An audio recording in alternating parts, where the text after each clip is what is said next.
Hello, everybody. This is Dr. Armin Sharokny. I'm a geriatrician and oncologist with more than 12 years of experience of taking care of older adults with or without cancer.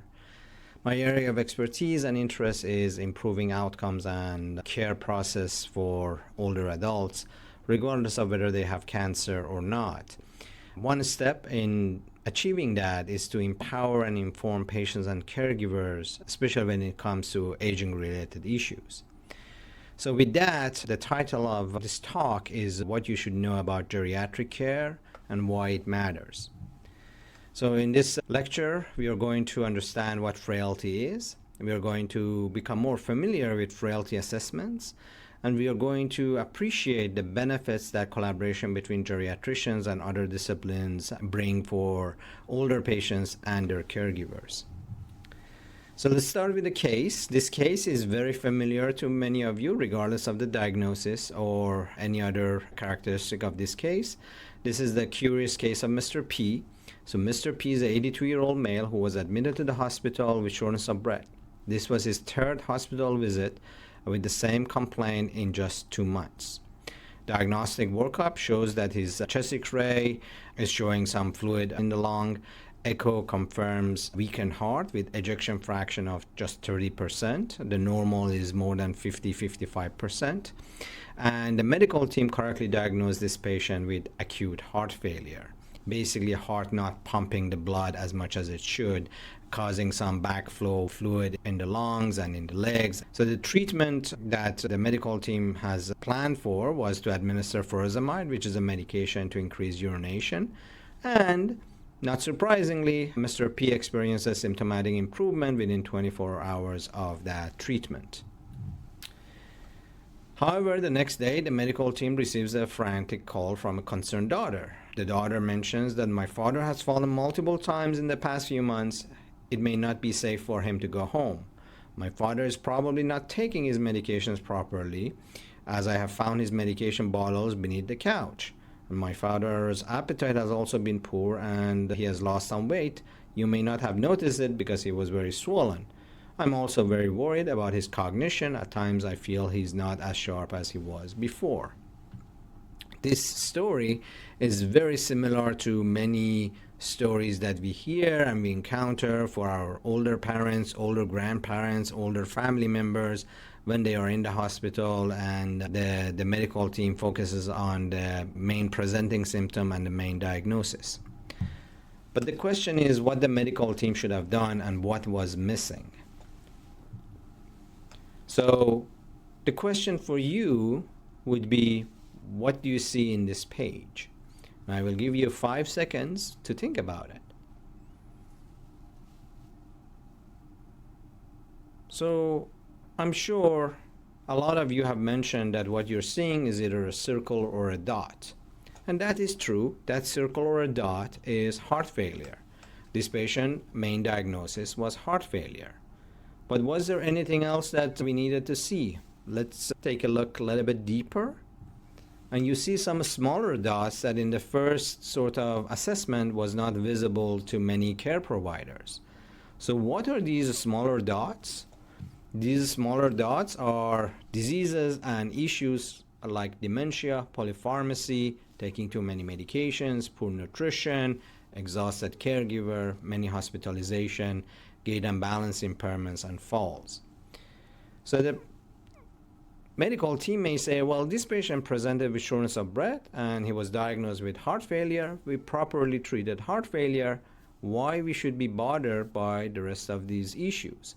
Well, the challenge is that the rest of these issues, whether we like it or not, are somehow either impacting the main diagnosis or impacting the outcome of that main diagnosis, or they are contributing to some of the issues in the future. So for example, if a patient is taking too many medications, meaning that the patient is experiencing polypharmacy, and now because of the heart failure, this patient is going to be taking a couple more medications, the risk of non-compliance in this patient is quite high, and this patient may not take his medications properly and may come back to the hospital.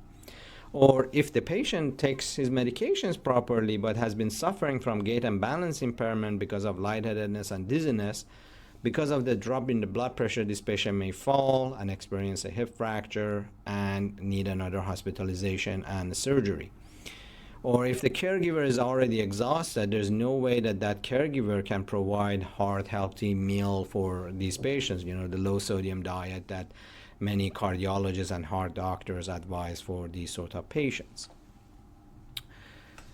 But even if we see these smaller dots, we still may have missed the white page or the white slide, the white background.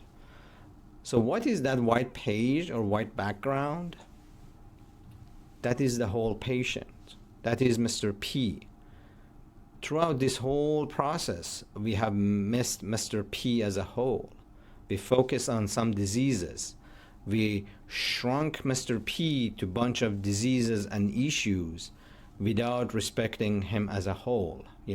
What matters to him, what is his background, what sort of goals he's trying to achieve, what are the challenges that he's experiencing, etc., etc. And in the most extreme cases, this gets into the theory of shatter window. So the theory of shatter window describes a situation where specialists focus only on their area of expertise, creating a fracture approach that fails to address the whole person need. So imagine a patient with multiple severe illnesses like end-stage renal disease, on dialysis, moderate to severe cognitive impairment, severe heart failure, and is now diagnosed with cancer, and the medical oncologist might be embarking on administering chemotherapy to this patient. This patient may have had no functional activity and have been dependent on others for almost all of his daily activities. And at the same time, he may have experienced some exhausted support system because of increasing needs that he has had. So this, I call it ever-growing multidimensional problem of the aging population. So this is not just Mr. P. By 2050, the number of people aged 65 and older is projected to become more than double, reaching 1.6 billion globally. In the United States, adults over 65 will represent nearly 22% of the population by 2040. This demographic shift increases demands for chronic disease management and specialized geriatric care, while creating workforce shortages in geriatric medicine. Also, these patients, because of advances in other disciplines, which is a great news, however, that leads to long-term care needs, such as more medical attention and long-term care facilities, etc. And on the social and economic side, that creates some financial strain on the system and calls for the need for age-friendly community planning and housing options. This leads us to what I call it the new age challenge. And that is not all older adults are at the same level of fitness. The aging population represents a diverse spectrum of physical and cognitive capabilities that cannot be approached with one-size-fits-all approach. This diversity requires a personal approach to geriatric care, recognizing that chronological age often poorly predicts an individual's functional abilities, health status, or care needs. I'm pretty sure you've seen two 80-year-olds who have had different level of fitness. One is a marathon runner, the other one is unfortunately is not doing very well. And at times it's not just about two 80-year-olds, one 80-year-old and the other one a 75-year-old might have a different level of fitness. That 80-year-old might be more fit than the 75-year-old and so on.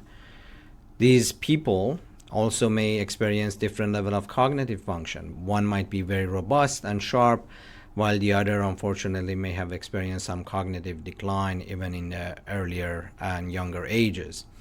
And also these patients might differ in terms of their medical complexity. One patient may experience one or two comorbidities such as high blood pressure or high cholesterol, but then the other one may experience 10, 12 comorbidities, and some of them very severe like dialysis, severe cognitive impairment, multiple falls, hip fracture, and so on.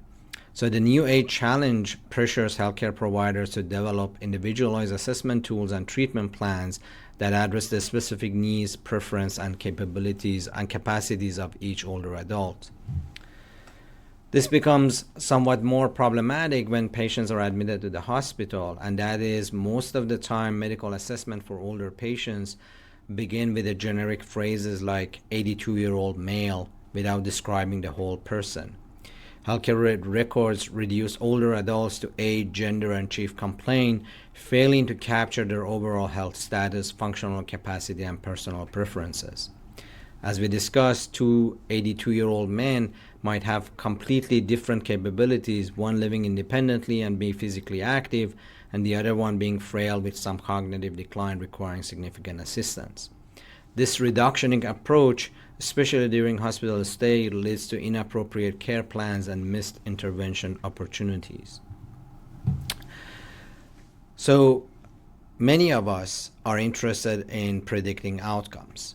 From a patient and caregiver point of view, that usually comes with questions like, what are my prognosis? What is my ability to go back home and remain independent?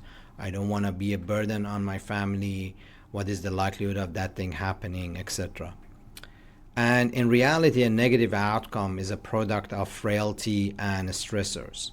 So we are going to talk a lot more about frailty, but the stressors could be reason for admission and its severity, procedures, tests, and treatments that you are scheduled to go for, comorbidities and their severity that you're experiencing, and other environmental stressors such as availability of the caregiver, availability to accessing various resources in the community, the financial strain that you may be experiencing, and so on. So when frailty is combined with multiple stressors, the risk of adverse clinical outcomes increases proportionally. So what can substitute age? I'm pretty sure many of you have wondered why this doctor is treating me or not treating me simply based on my age, or why that doctor gave me that treatment I couldn't tolerate it, why he gave it to me despite my older age.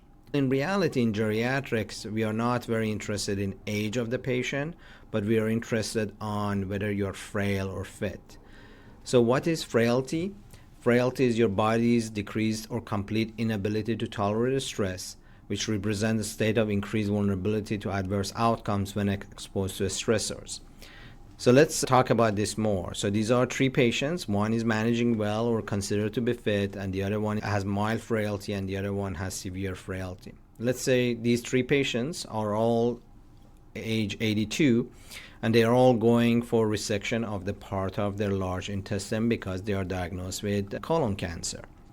The one that is managing well, or also known as fit, that patient undergoes that surgery, stays in the hospital for a few days, recovers very quickly, goes home, and probably is not going to be readmitted to the hospital at all. On the other hand, a patient with severe frailty who undergoes the same surgery may stay in the hospital for weeks, may end up with some complications, may experience a significant functional decline, and may never recover to the baseline that he was. So this is what frailty means. Many studies have shown the relationship between frailty and outcomes. So this is a study on close to 67,000 patients who underwent cardiac surgery.